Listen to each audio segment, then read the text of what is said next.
And it's Carmine Apiece, even though I don't look like Carmine Apiece, I am Carmine Apiece. And you're listening to Tom and Zeus on the Shout It Out Loudcast. So keep listening, keep rocking.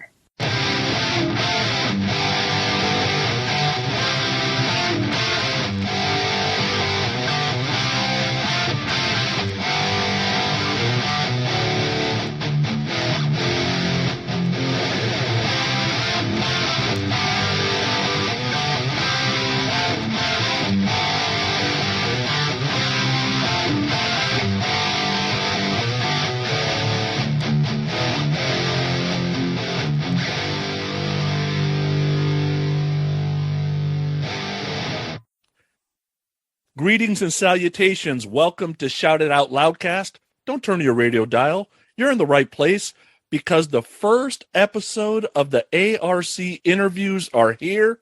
We are calling this one, Which Guitarists Choke People? Which Guitarists Hate Haircuts? And why the hell is Graham Bonnet here? Tommy, Zeus, what's up? Yeah, we're here. We never stop recording, right? So what's better than another sidecast? And this is our first one. We're going to try to continue these and get people involved with all these ARC albums we've done, whether they're a member of the band or producer, or engineer, whatever. And we got Zeus's favorite, Graham Bonnet. Yeah, he was gracious and hilarious. We just wrapped up the interview. You guys will hear it.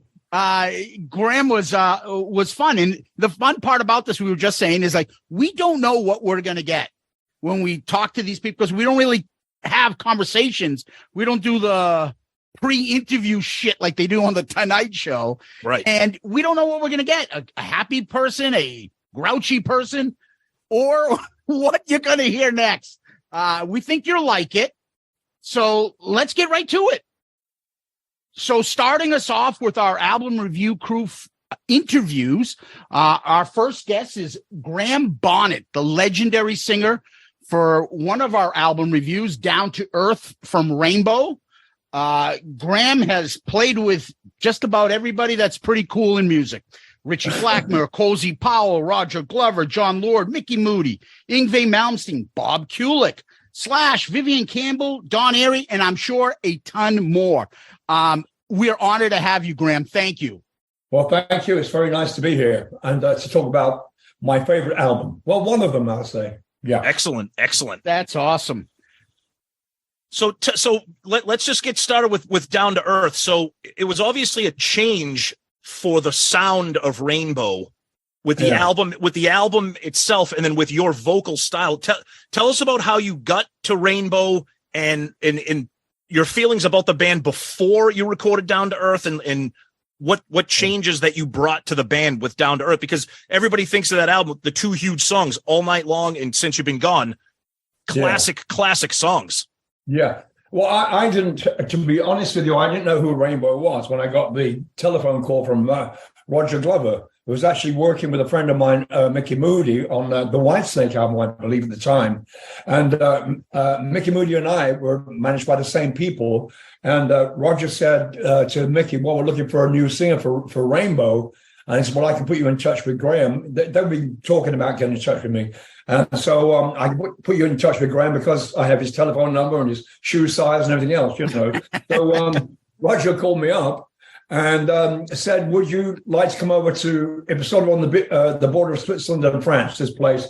And I said, well, for what? And he said, well, to audition for us for this band called Rainbow. I'd never heard of them, which I just said, I think.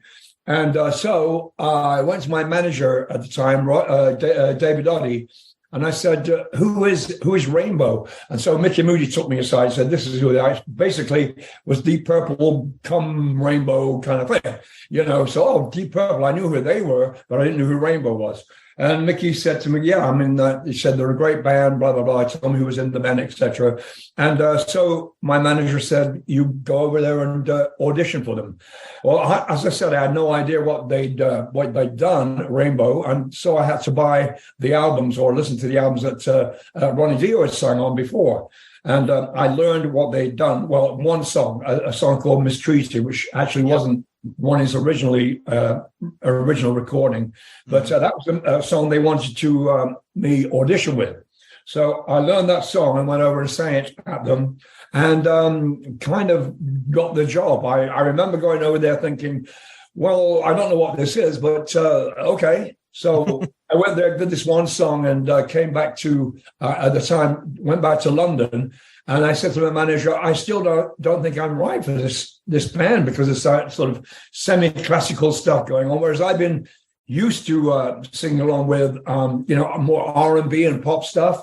Mm-hmm. And they were very heavily classically influenced. And I was sort of a bit scared of doing that, And so he said to me, no, this will be really good for you, Graham. And of course, it was good for him more than me, and money-wise.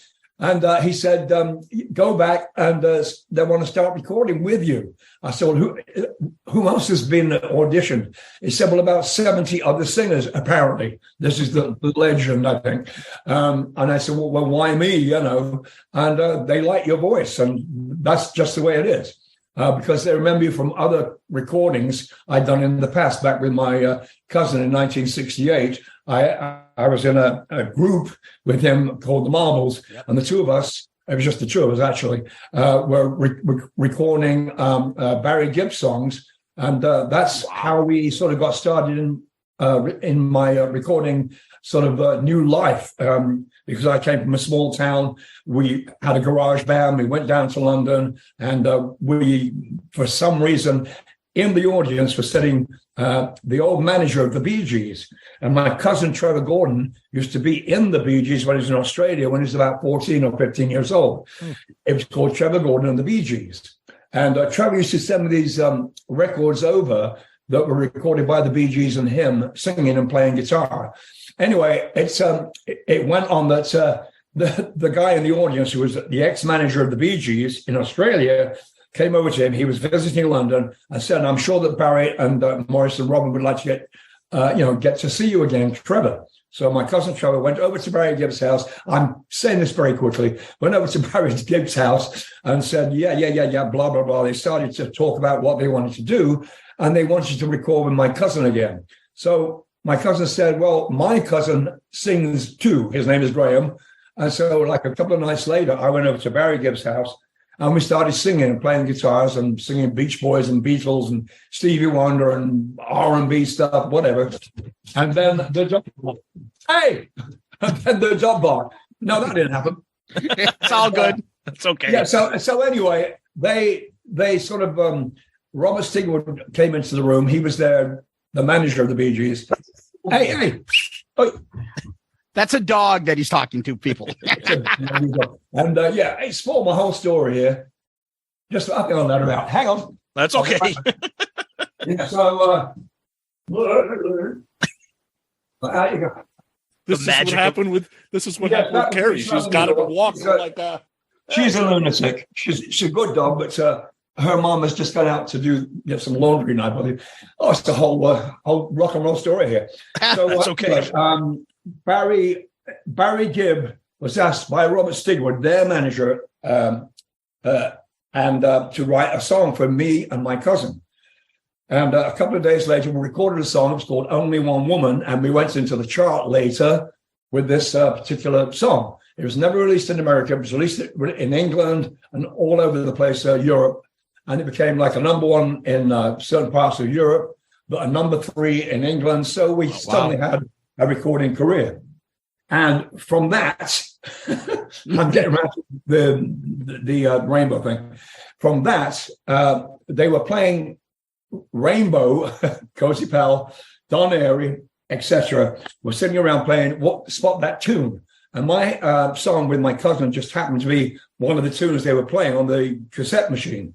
Machine, remember those? And and Richie said, "Where is this guy now? He sounds perfect for the band." So Roger, because he was working with Mickey Moody, we got in touch, and I went over, did the audition, as I said, and I still thought I wasn't right for the band, but they wanted me to be in the band because they wanted to change the image, apparently, to something a bit more so-called modern or radio-friendly. Yeah. And with me, they thought they would probably get that. So anyway, eventually we did get round to recording. It took a long time. Roger and I spent lots of hours in the studio putting the songs together. And the album became an album called Down to Earth, and an album I'm very proud of, and very proud to have worked with those musicians. It was just a new turning point for me and apparently the band, because they wanted to become more radio friendly, a little bit more commercial probably. And they had this one song called Since You've Been Gone that was very commercial, and nobody wanted to record it in the band. So it's like, you've got to do it, said the bank manager, not the bank manager, the band manager.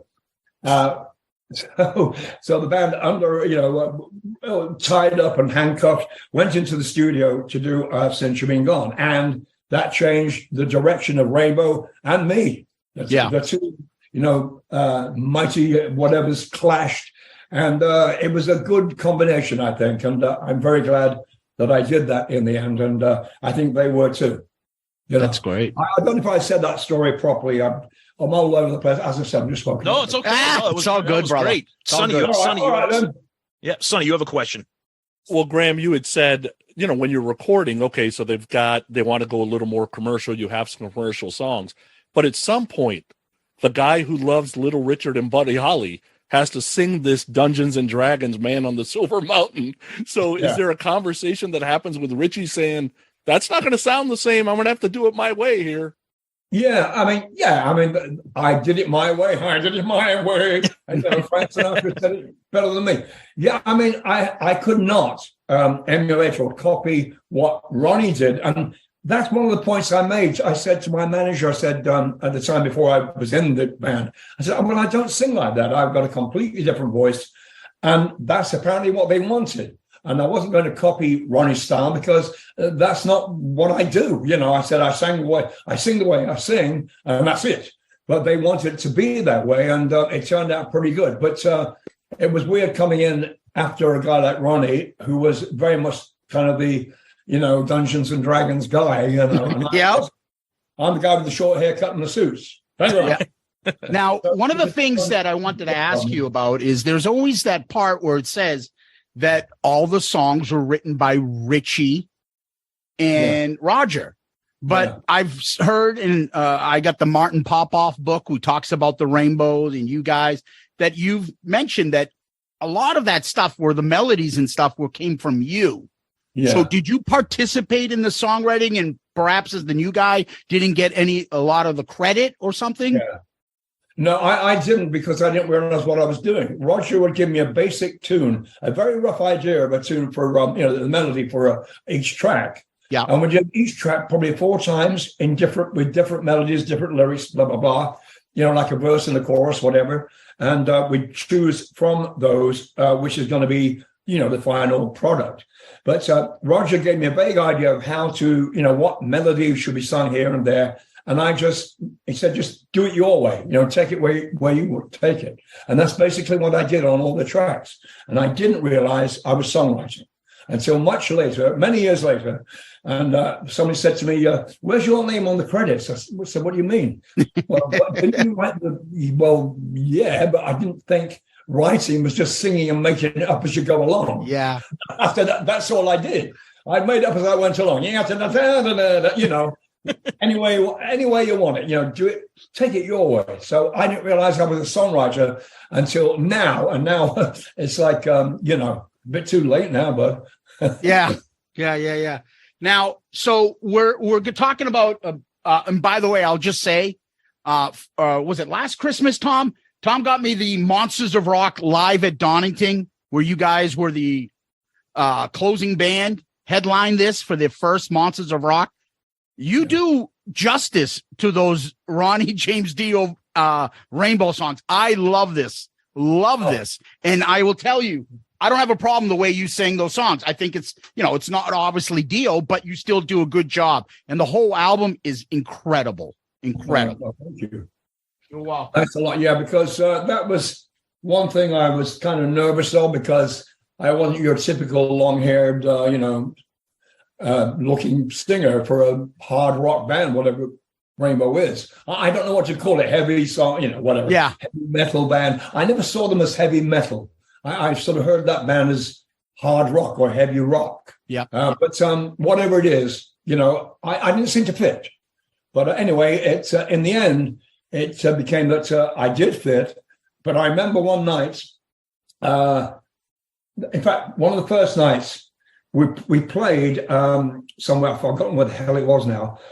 But in rehearsal, one of Richie Blackmore's favorite songs was "Would You Still Love Me Tomorrow?" Yes. Anyway, these guys were sitting in the front row and all giving me the finger and saying, "Fuck off, you fucking, censorship." Oh, Jesus. We want Ronnie, all that kind of stuff. And so we went into "Would You Still Love Me Tomorrow?" So I went to the front of the stage, sat down at the front of the stage, and these guys were like, 5 feet from me or whatever. And I said, "Tonight you're mine, completely," with the most romantic voice I could do. And they laughed and they laughed. And after that, they were on my side, Yeah. So Won them over. Yeah. Good after that, it was fantastic.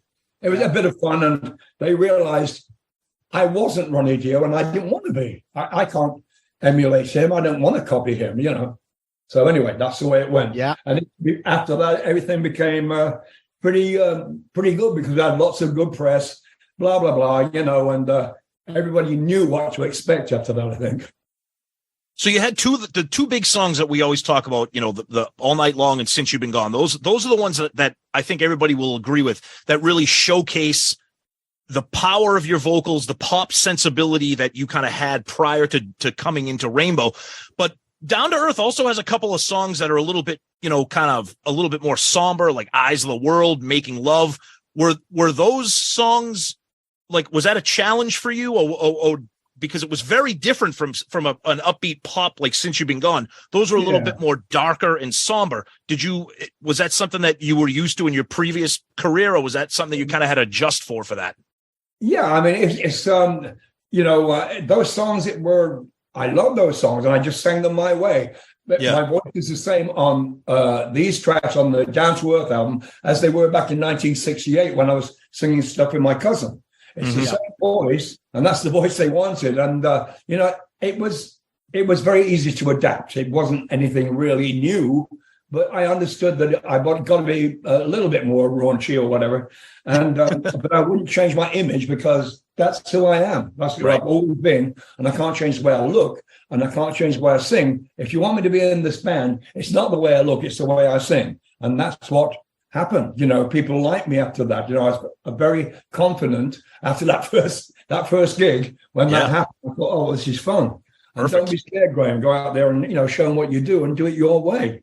And people accept me for what I am.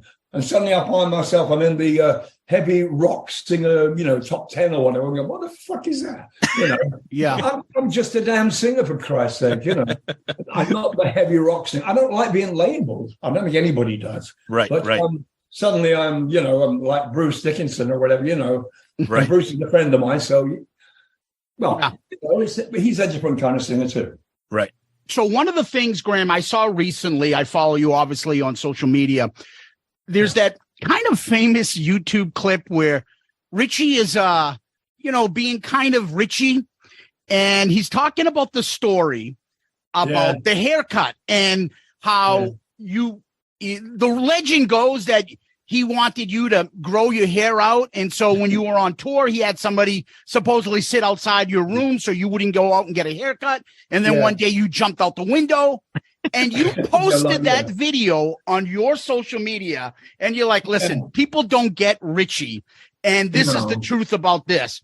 I would love if you could share that with our listeners, because that shows, this is one of the reasons why I'm really fond of you, because I think you got a great personality. And you're like, listen, everybody doesn't get Richie. And, I trust the guys that were in the band with Richie to kind of explain him a little better, because he's got that reputation. And I'd love to hear that story and your relationship with Richie. Well, my relationship with Rich was great. I always had great fun with him. He wasn't who he appeared to be, dark and moody. Yeah. He was a very shy person, picked his friends, etc. But that story is completely fake. What happened was we had an afternoon. I can't remember where we were playing, but it had like the day off or something. And anyway, we had a day off, and then we're playing the next night.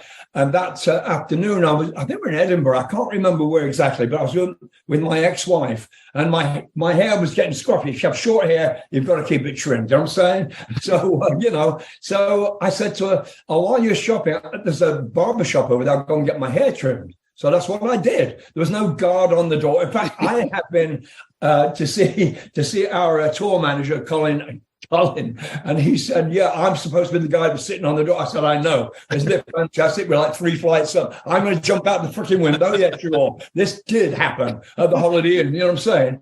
No, I didn't do that. And I just find it very, very amusing that that story has lasted all this time, and Richie still adds little bits onto it now. He plays with it, and a little bit more here. Oh, I should have hit him over the head with a guitar. All this kind of stuff going on. But he would never have hit me over the head with a guitar. But what happened was when we actually did get on stage together to play, and my hair was shorter, he looked at me. His mouth was wide. His mouth dropped. His jaw dropped. Like, it was one of those things. And suddenly he sort of walks up very quickly behind his stack. And we never saw him for the rest of the night. He played behind his amps. And, he came back later for the encore, of course. I mean, he came out later, but for the first few songs, he wasn't there in protest because of my haircut. Wow. And the next day, we're all called to Rich's room, band call, and so we all had to go to Rich's room in the Holiday Inn, 4 floors up. And we thought, what the hell's going on here? What's this all about? And so we walk in the room, and Cozy said, "Hi, Rich, what's happening?" And Richie said, "It's Graham's hair." Like that, get out the garlic or something. It was very, very strange and very funny. Everybody cracked up. It's like, wow, are you kidding? When he had his haircut, and there's what? So, what about it? And so that was it. And then after that, there was no more problems about my freaking hair. But one day when we were on tour a little while, after a month or whatever, my hair started to grow long. And I remember looking across the restaurant in the hotel room at the time, and he's giving me the thumbs up because my hair was like an inch longer than it normally is, But I thought, I better go get it cut again. Well, it's funny because, as we mentioned, like the legend, the reputation of Richie Blackmore kind of precedes himself because people recognize him as a legend, as an icon in guitar. But people always say, "Oh, but," when they talk about, is he difficult to work with? Does he, is like you said, is he moody? Is he grumpy? Is he sour? Because and that's kind of like, oh yeah, Richie Blackmore's great, but now you were with him for a long time. It was only one album, but obviously touring, recording. Yeah. You had obviously a great experience with him. And I think that's important for us as Rainbow fans and for our listeners to hear that, because a lot of, how like the legend goes with a lot of these classic performers. Yeah. Well, I mean, I got on with him very, very well. And by the way, I was never fired from the band. Yeah. I left the band after certain things happened within the band. And it kind of annoys me when I see that. No, I left and I was asked to go back, but I didn't go back.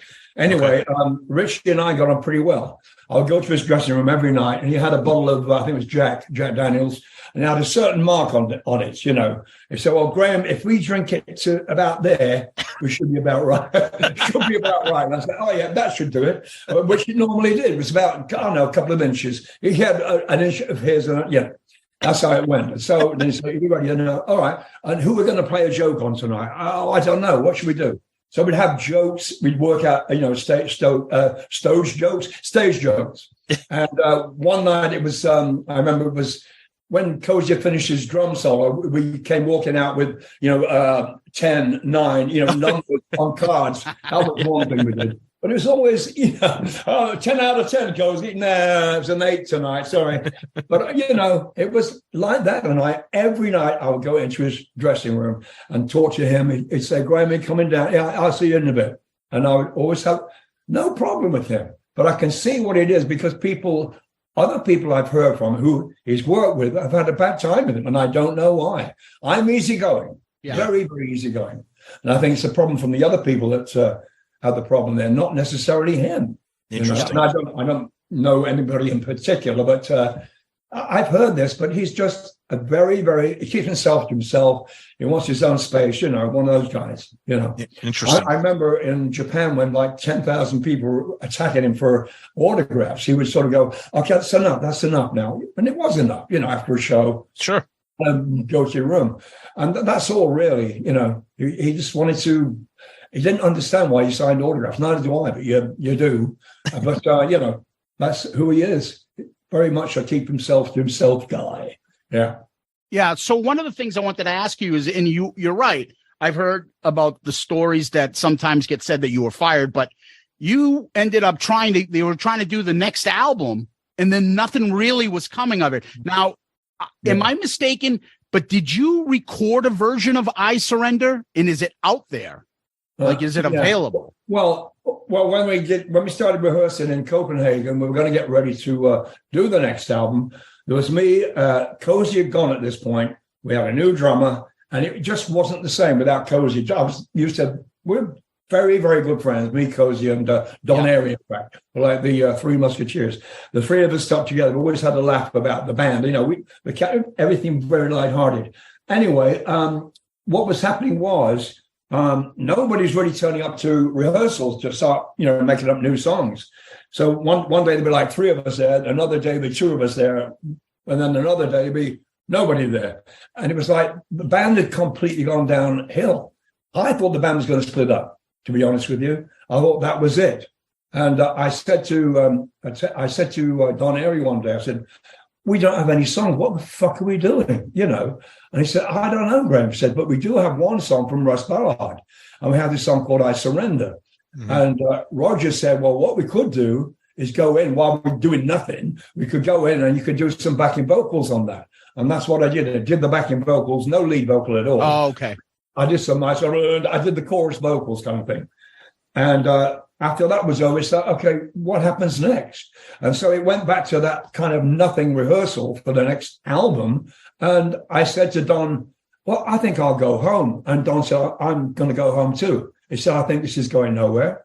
He said, I think I will have more fun playing on the ships like I used to do. This is Don Airy. So, you know, he played for like 10, you know, fucking opera singers and God knows what on these tours. So he said, I made a lot more money doing that. Anyway, he said, I'm going to go home because the fun has gone. And I said, same for me. So I went home, but Don Airy stayed. And I found out later, you know, they found another singer. And I got a call from Bruce Payne, the management. He said to me, well, Graham, do you want to come back? We found another singer who wants to sing. He started making up songs with the guys. And what about if you sing the songs you like and he sings the songs he likes? I'm going, no, it's not going to work with two singers, you know? Yeah. And I just didn't want to do it. And I thought it was time for me to turn again, Whittington, as they say. You know, it's time to do something else. I should have stayed. I really should have stayed.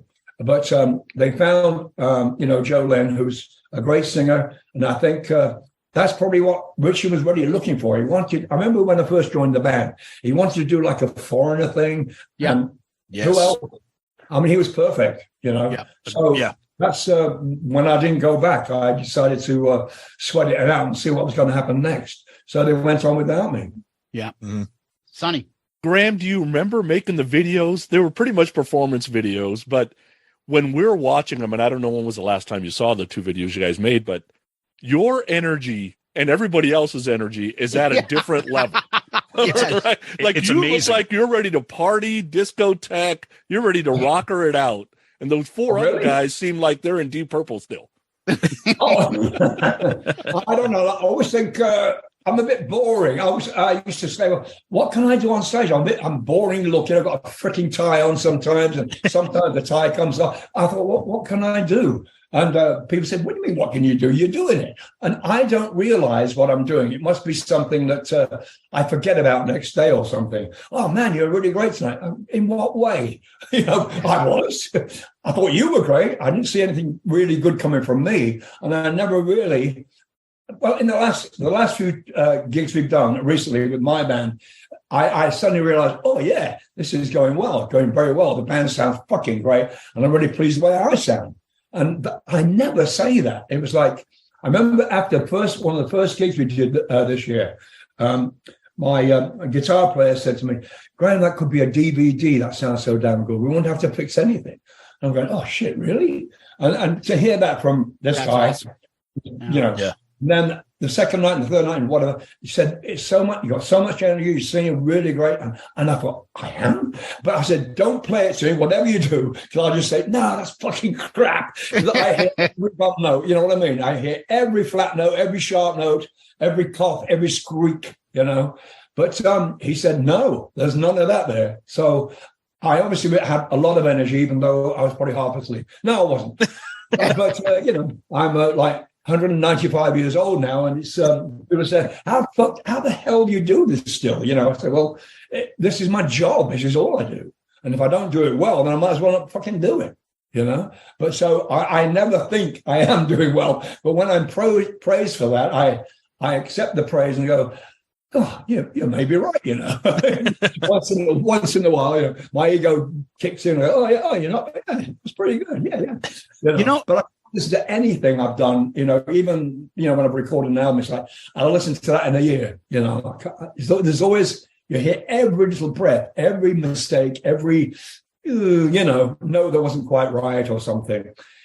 So it's been good so far, and we had great reviews on the stuff we've been doing recently, and it's really pleased me. And on the album, by the way, on the Graham Bonnet album, the Bonnet Awesome. Band. Well, your career is legendary. Your vocals, from everybody that I've heard and reviewed and seen you say, you're one of the guys that are still doing it at your age, and still sounds terrific. But I want to piggyback on what Sonny just said to you about those old videos. Yeah. There is a version of Since You've Been Gone where the vocals are completely different in the second verse. Like so was there two different cuts of that song? Because I tried to find it. They piece together different concerts, don't they, and all that kind of thing. I'm not sure. Could be. I was probably going, "What's the worst of Since You've Been Gone?" How could I forget Since You've Been Gone? Do you know one night I did? Thing,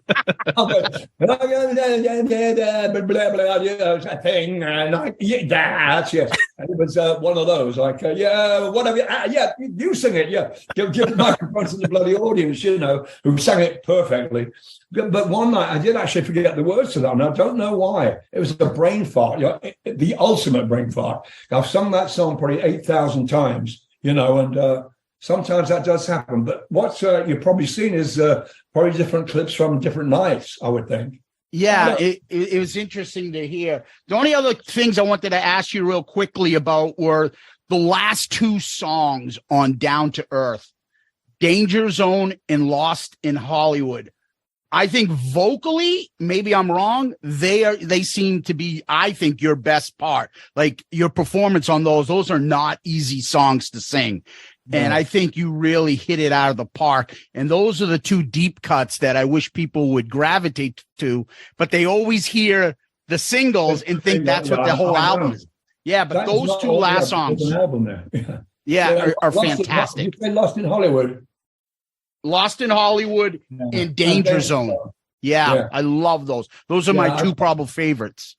Yeah, I spent a lot of time on Danger Zone. I remember doing the backing harmonies to that. I think the backing harmonies kind of, to me, are better than the song almost. I like the backing harmonies. They really drive the song, and they were very difficult to do. I remember really taking a lot of time over that. And whereas Lost in Hollywood, I had a crate of beer beside me, and I had to catch a plane. I'll never forget this. And Roger said, "We've got to get this last track done, Lost in Hollywood." Yeah. And the crate of beer there was like 10 beers, and I drunk, 8. I don't know about 8 of them. Said, "How come you're still fucking standing?" I said, "Well, but that, if it wasn't for those beers, I don't think Lost in Hollywood would be the same. I'm not sure." God bless you then, because you nailed it. One of those songs that I just love singing it, and it's always like the last song we do. It's a great song, and the words are good too. Yeah. Sonny. Graham, you were talking about the myth about the haircut. Okay, so there's another myth out there that Yngwie tried to strangle you once. Is that a myth also? No, that's a myth. That's not a myth. It's a myth. It's absolutely true. Jesus. Yeah, that's that was a night I'll never forget, actually. We're playing this pretty big show. I remember it was really happening. And it was coming to Yngwie's solo. And I had my dark glasses on as usual. And I went off stage, walked back, and actually fell over the stage at the back. It was a long drop, about 10 feet or something. And I landed on those barrier things, like hurdles, used in hurdling. Those things, they were back there, and I hit my chest on it. I'll never forget that. And I cracked 2 ribs. Anyway, I went out to the bus, and Yngwie came rushing out and said, "You fucking can't, and he got hold of my neck and started strangling me, pushing stumps as hard as he could into my throat. Really, really hard. I said, "Wow, you pulled my lead out, man." I said, "No, I didn't pull his lead out at all." When he's doing this song, would I really do that? Never in a million years. It's like taking a drumsticks off of a drummer. Would I do that? No, of course I wouldn't. And he thought I'd done it on purpose, but I didn't see. I tripped over it, obviously, because I have the fucking glasses on. And it was a mistake. I'll never forget. Anyway, he started putting his thumbs really hard into my throat. Really, really hard. I mean, I'm not kidding. He tried to throttle me. And one of our crews, a Hungarian guy, I remember this very big Hungarian guy, looked like a freaking wrestler. He grabbed hold of Yngwie's head, put his head under his arm like this, touch Graham again, I fucking kill you, he said. Yeah. And that was the end of that evening and the end of Yngwie being in the band. And unfortunately, the band didn't take such a good turn after that, because Yngwie was undoubtedly a star in that band. No doubt. Right.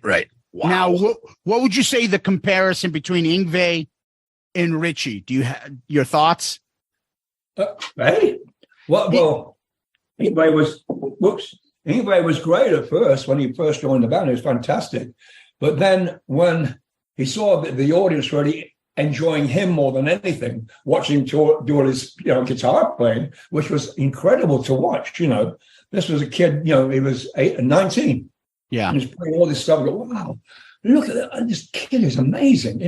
You can't see what a singer does or whatever, in the throat. But, a guitar player, you can see what he's playing. And it's what he was doing was amazing. Right. And he knew this. And he started to when I was doing my bit, for instance, in a song, he would start going, through a verse or something and stand in front of me, and he's taller than me. It's about, he's taller than me. And it didn't work. And I said, Yngwie, please, just give me my room when I'm doing my bit. It's my bit. Then it's your bit. It's your bit. And that's his ego grew to fucking gigantic size. Yeah. And it was like, we might as well not been there, really. Right. So eventually, as I said, we fired him up and tried to kill me on the bus that way, on the way home. And that was that. And he became very, very well known and still doing very, very well. Yeah. And the band took a dive, because we didn't have Yngwie anymore. Yeah. Wow. The other guitar great that you played with was Michael Schenker Group. Now, I love this album. Assault Attack is one of my favorite songs. I think you kill it on this. Any chance you want to tell us a little bit about the infamous story in Sheffield? Oh, that one. Yes. I had to get it. Blame the Whitesnake guys for getting you drunk. Just blame them. What? Oh, yeah. I mean, the one about the pants. Oh, yeah. Well, yeah. I mean, I don't think you played with him after that. Did you ever talk with him again? Have you ever reconnected with Michael? I've been playing with Michael a couple of years ago. Perfect. Yeah, we got back together. They did a tour. Michael did a tour of all the singers, and we all sing our songs that we recorded with him, and blah blah blah. Backing vocals for that guy, backing vocals, so we played together. And that's all right now. It's all good now, and Michael and I get on very, very well now. I'm glad to say. But it was again, it was Mickey Moody's fault. No, it wasn't. It was well, it sort of was, but they were. I went to of all mistakes I make, which back then was always the mistake I made, going to a freaking pub. And in the pub was the Whitesnake guys. And they were all drinking, hey, Graham, how you doing? Blah, blah, blah. You know, God. Yeah, they were opening up for us, I think, or something. Anyway, they were playing, and I had a drink or 6 with them. And I said, oh, crap, I'll buy this round. And I found that I didn't have my wallet in my pocket. So I went back to the theater, and I knocked on the dressing room door where my jacket was. And I couldn't open it for some reason. It was Michael in there. He locked the door. And I heard, who is it? I said, Graham. Oh, fuck off. I'm sleeping. You know, what? I said, Michael, I need my wallet. My wallet is in my jacket in there. Can I get it? No, fuck off. Oh, okay. So that wasn't good for a start. You know, it's like, oh, fucking hell. You know, is this going to get worse tonight or what? And it did. It got much worse. I went back to the pub. Those guys were buying the drinks. And oh, don't worry about it, Graham. Blah, blah, blah, blah. And so, you know, I was drinking like crazy. Then back to the show, drinking in the dressing room. And by the time I got on stage, I didn't know where the hell I was. You know, I didn't know who I was. And I'd had these jeans made a couple of days previous. We get jeans made in 1 hour in Oxford Street in London. And they were very flimsy jeans. And apart from other things going on stage, I couldn't, I was freaking out. These jeans split. My zipper broke and my penis fell out. I don't wear underwear. And it was the beginning of a whole new career for me, basically. It was the end of my career with the Michael Schenker Band. Because I started swearing at the audience, going, oh, fuck it, telling me to fuck off or whatever. But what had happened, the audience, because we had floor monitors and I had 2,000 songs written out on a piece of paper down on the floor, they pushed forward the monitors and crunched up all these damn words to, the Michael Schenker albums I wasn't on. That Gary Bonnet had done. Oh, yeah. All these songs, the mine songs as well as his. So I couldn't read anything.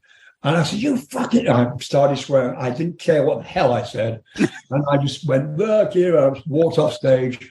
And I said, I pulled back this curtain. I said, this is the guy that's playing rhythm guitar. Behind the curtain was somebody playing rhythm guitar. Oh no. Yeah. So, so it was not a good thing to do. Yeah. And at that point, I was out of the theater real quick because one of our guys, a big youth, his name was, said, Graham, I better get out of here real quick, He said, you're going to fucking kill you. I said, really? They are? With what? But get out of here, you're fucking shit. I said, yes, I am. So you get back to the hotel. Got back to the hotel, ordered a cab next morning really quickly, got on a train back to London, and we're supposed to have a big show coming up in a day or so. And I said, I can do this. I can do this show. And they didn't want to know. And they fired me. Well, wow. Absolutely right. And why not? I messed up big time, Yeah. Wow. But we love how the fact is, like, you say it straight. You don't play games. You would, you have this amazing way of, like, telling stories and not bullshitting. And not hedging and not saying anything that's not true. And it's amazing. And it's one of the reasons I'm quite fond of you and your career. But before we let you go, Tom has one last question for you. No! All right. Yeah. So Graham, so our podcast is primarily, we do album reviews, but we spend a lot of time talking about the band Kiss. So we want to know, any thoughts on the band? Any thoughts on Paul Stanley, Gene Simmons? Anything on their career, their history? Do you know them? Have you ever been around them? Any thoughts on Kiss and their career? Well, I'm just amazed at what they've done over the years, and they're still doing it, And I got to meet Gene Simmons about 5 years ago or something. And my Bethamy's son was a big Kiss fan. Yep. And somebody asked Gene if he would sign an autograph for him, And so me and Bethany went back and he signed it and said, and what's his name? Got his name and said, because he's a drummer. Yeah. Her son, it's amazing. He's a really good drummer. He's only been playing for very, very few years, but he's turned into this incredible drummer. I don't know. And so Gene said, I'll give him I'll give him a message for him. And he did that for him. I was absolutely blown away. I thought, this guy's going to be, you think Gene Toomer, he's another one, got this hard reputation. Right. But he's nothing like that. The guy was such a sweet man. And he just said, really pleased to meet you, Graham. Nice. And all that. He was very open. I said, I'm glad to meet you and thank you for doing that. Bethany thanked him so much for doing this message for Levi, her son. And, I've never been a Kiss fan at all, but suddenly that day I was. Yeah. One of my friends, one of the Kulik brothers, not Bob Kulik, was in the band for a short time. Yeah, Bruce. Yeah. And Bob said, because I was playing with Bob at the time, Bob said, we've got to go and see Bruce because they do it without the makeup and everything. And I was pretty impressed. Very impressed. I've never seen them play at all. But Bruce had a good time with them. And, Bruce is a good guy. And I was just blown away by Gene's really wonderful attitude, Nice. That's great. Now, Graham, what do you got going on right now? Where are you touring? Your latest album? Tell people where they can get info on you, anything. Yeah, well, you go to the band page somewhere, wherever it is, the Graham Bonnet Band. Yeah. Just look at there. And the album is called Day Out in Nowhere. And I'm very proud of it. And we're going out on tour in about, 3 weeks maybe. We're going to Japan, which would be nice. And also, I think we're playing in Chicago. I'm not sure. That hasn't been settled yet. I'm not quite sure.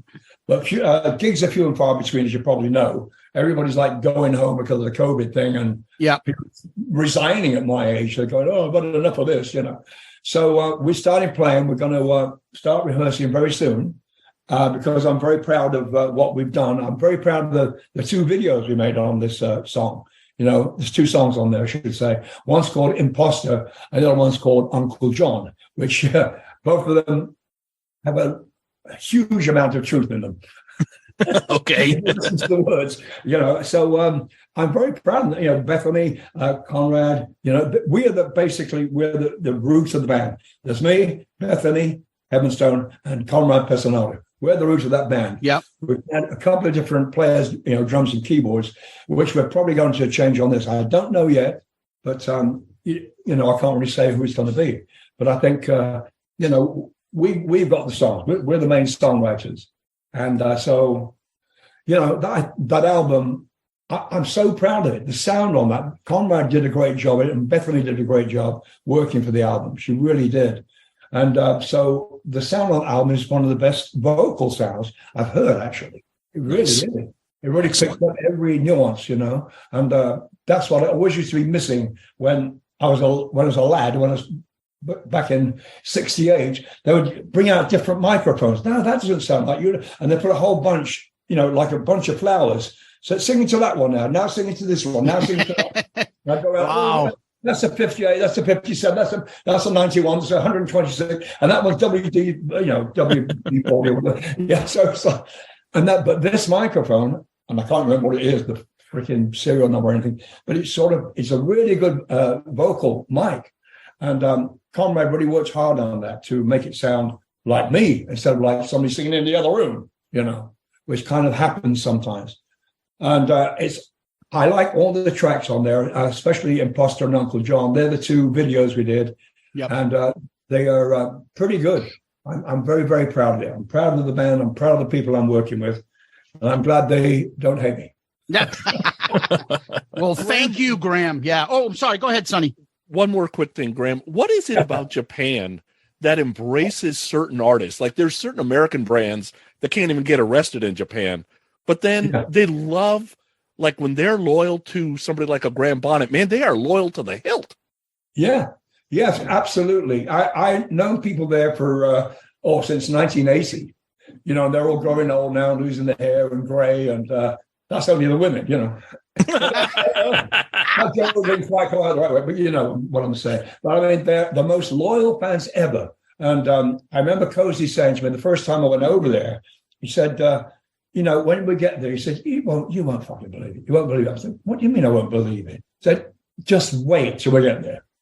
And it was like Beatles time for Rainbow. It was unbelievable. The people on the train station, at the hotel, people following us in cars and all this kind of stuff, going to the restaurants we went to, if we get to a restaurant without being seen. It was just amazing. They love Richie Todet. They love Cozy. They love the whole damn band. They love the music. And I've still seen those people today.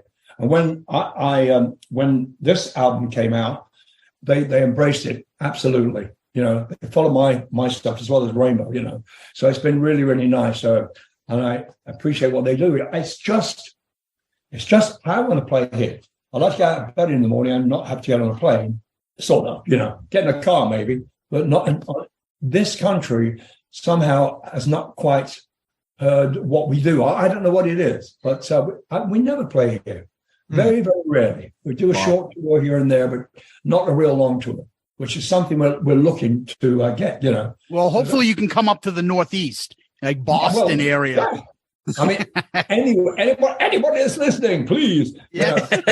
Yes. Yeah, we ain't bad. You know, we ain't bad at all. You know, we've got a good band, as I said, and the material's good. And we do a little bit of everything. We do a bit of Rainbow, a bit of Michael Schenker, a bit of Impellitteri even, a bit of everything, you know. So, some good songs. Well, we can't thank you enough for your time. You've been very gracious. It's an honor to have you.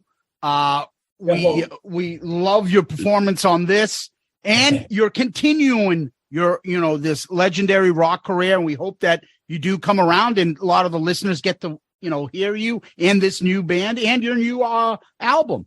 The legendary Graham Bonnet, thank you so much for your time. We really appreciate it. Graham, thank you so much. This has been great. Thank you so much for taking the time. We appreciate everything you've done and your stories. It's been wonderful. Thank you. Did you understand them? I hope so. Absolutely. No. It's been great. All right, guys. Sonny, thoughts?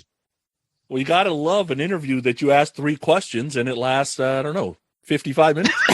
Exactly. I think Graham asked and answered his own questions. Like he didn't even need anybody to ask a question. He was awesome. Fucking an absolute, what a guest. I mean, like Zeus said at the beginning, when we interview these people, like, okay, we don't, is he going to be serious? Is he going to be we don't know. My God, you can tell he loves to talk, and you could tell he loves to tell stories. And when he tells the stories, he's telling them as if they just happened yesterday and they happened 45, 50 years ago. I love he got up and left. He pulled a Carrie Stevens. He got up in the middle of the thing. But the funny thing is, like, he didn't hold anything back. Tell us about the time Yngwie Malmsteen choked you, or tell us the time your fucking incident where your dick came out, or the haircut story. Yeah, and just it was a lot of fun, and we hope that the rest of these that we do will be just as fun, and we'll have more coming down. Yeah, and for me, I mean, hearing like meeting somebody like that, hearing stories. I don't know about you. It changes for me. It changes the way you now listen to the music. So like the next time I hear "Since You've Been Gone," I'm gonna be like, that guy got choked by Yngwie. like you know what I mean? Like, but he was so like proud of his time. He had a nice sense of humor. Like he was like just a really pleasant man. Yeah. So between the 3 of us, we have spent over 150 years on this planet. Wow. Yeah. Who the hell makes jeans in an hour? That might have been part of the problem. Yeah. Good point. Yeah. Good point. I just love that Sonny thought of, and I was like, so those videos. Oh, I love that. I love that. Because he looked so different. We talked about it when we did the album review. It's like, he looks like he's ready to go party. The other 4 guys are told not to move. Yeah, that was great. That was great. I this was a lot of fun, and hopefully there'll be more down the line. That's right. Peace out, Girl Scout.